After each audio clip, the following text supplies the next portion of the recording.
Good afternoon, welcome to GrainTV. My name's Cody Bills. Today is Friday for the weekly wrap-up. It is, of course, May 1st. Let's turn over to the grain hedge trading platform. See where we closed off the day. Corn trading down 3 1/4 cents. Soybeans down 11 1/2 cents. Wheat in Chicago down 1/4 penny. Kansas City wheat trading up 1 1/4 cents. And Minneapolis wheat here down 3 1/4 cents.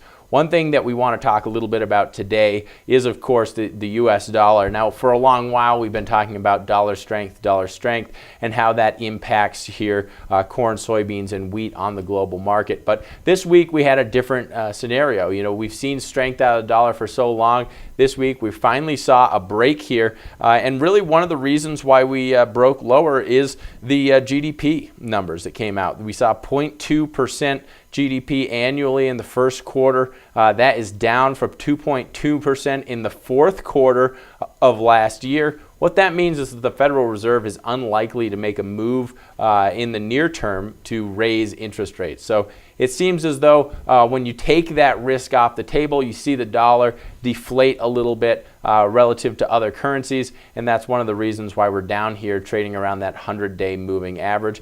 All in all, that typically helps grains, but it just didn't seem to be able to provide enough support for the grains this week. It is Friday. Let's talk a little bit about basis. One thing you'll notice when you look at the weekly change here in the corn basis between 430 and 423, you'll notice that corn basis was up on average about a penny this week. We did see increases out of the Gulf by 2 cents.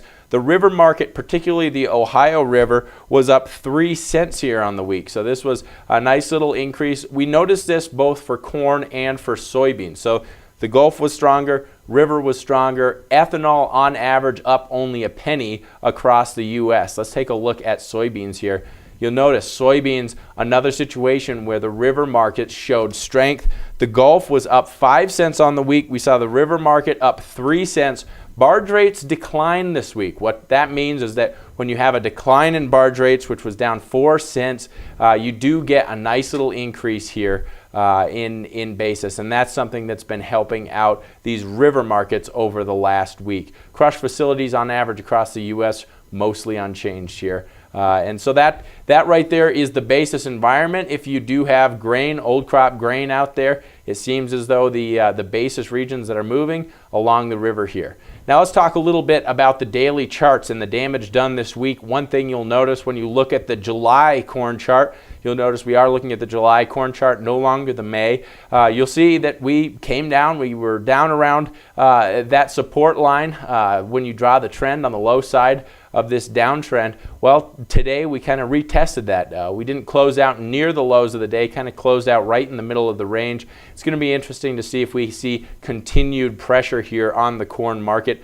I think one of the reasons why we saw corn, soybeans, wheat, for the most part moving lower here is just a continuation of the trend. It's really hard to explain it other than that. We did get the Rosario Grain Exchange coming out yesterday, increasing their corn, increasing their soybean forecast. Their soybean forecast increased to 60 million metric tons, up from 58.5 million metric tons in their previous forecast.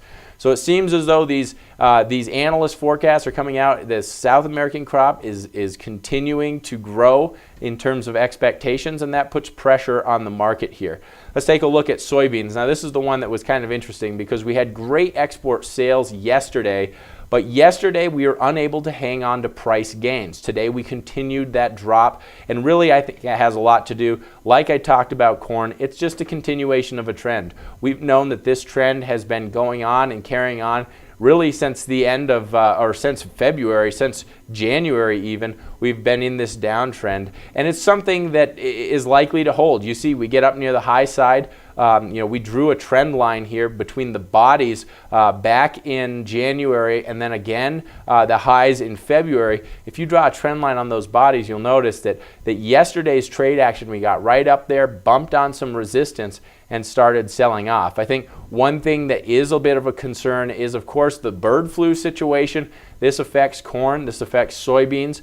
There is concern that this bird flu could be more contagious than originally thought, that it could be more widespread than originally thought. There was 4 more instances where we saw bird flu throughout Iowa here on Thursday. One of those instances was a a boiler breeding facility. And the concern there is that typically these facilities have better biosecurity, a little bit safer when you look at expectations for getting or spreading the bird flu. But bottom line here, that causes concern, and that causes concern for all feed grains, something that we want to pay attention to. Right now there is no material impact here on feed use, but it definitely could have a longer term impact on feed use, and we want to pay close attention to how that story develops.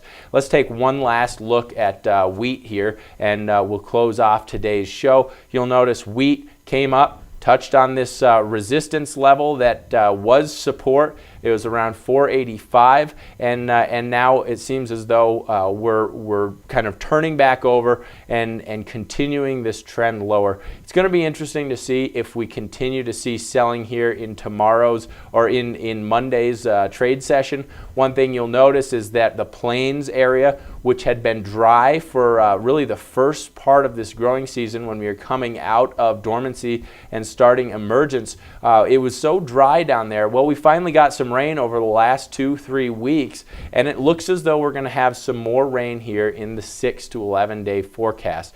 That's going to be very positive for the wheat crop, but that will most likely weigh on prices here going forward. Thanks a lot for tuning in. That's today's show. If you have any questions about what we talked about today, give us a call. Number's 877-472-4607. And if you haven't done so already, go ahead and take a demo, a 14-day free trial. Just go to grainhedge.com. You'll get live quotes in the cab of your planter. It's definitely one of those things that is very beneficial for producers out there that are looking to price grain and waiting for those opportunities. If you're waiting for opportunities, it's great to have live quotes and be able to capture them when the market provides those opportunities. Thanks a lot. We'll see you here on Monday.